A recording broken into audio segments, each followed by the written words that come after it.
بسم اللہ الرحمن الرحیم۔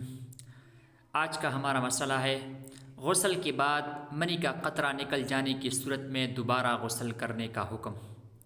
محترم ناظرین، سوال شروع کرنے سے پہلے آپ کی خدمت میں عرض ہے کہ اس طرح کے ضروری اور اہم مسائل پر ہم نے بہت ساری ویڈیوز اپلوڈ کر لیے ہیں۔ اگر آپ کو کوئی مسئلہ درپیش ہے تو آپ ان میں تلاش کر سکتے ہیں۔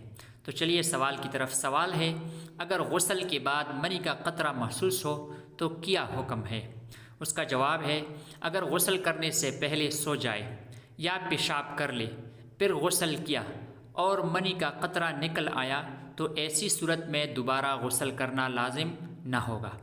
اسی طرح اگر غسل فرض ہونے کے بعد فوراً غسل کر لیا، اس کے بعد 40 قدم سے زیادہ چلا یا پیشاب کیا یا سو گیا، تب تک قطرہ نہیں آیا، پھر اس کے بعد قطرہ آیا تو اس صورت میں بھی دوبارہ غسل کرنا لازم نہ ہوگا۔ اور اگر صحبت سے فارغ ہو کر فوراً غسل کر لیا، نہ سویا نہ پیشاب کیا نہ 40 قدم یا اس سے زیادہ چلت پھرت کی، تو اب منی کا قطرہ نکلنے کی صورت میں دوبارہ غسل کرنا لازم ہوگا۔ واللہ تعالی عالم۔ محترم ناظرین، اگر آپ کو اس طرح کے اہم اور ضروری مسائل سمجھنے اور سننے کی ضرورت ہے تو اس کے لیے ہمارے اس چینل کو سبسکرائب کیجیے، اس ویڈیو کو لائک کیجیے اور اس پر اپنا کمنٹ بھی کیجیے۔ جزاکم اللہ خیرہ۔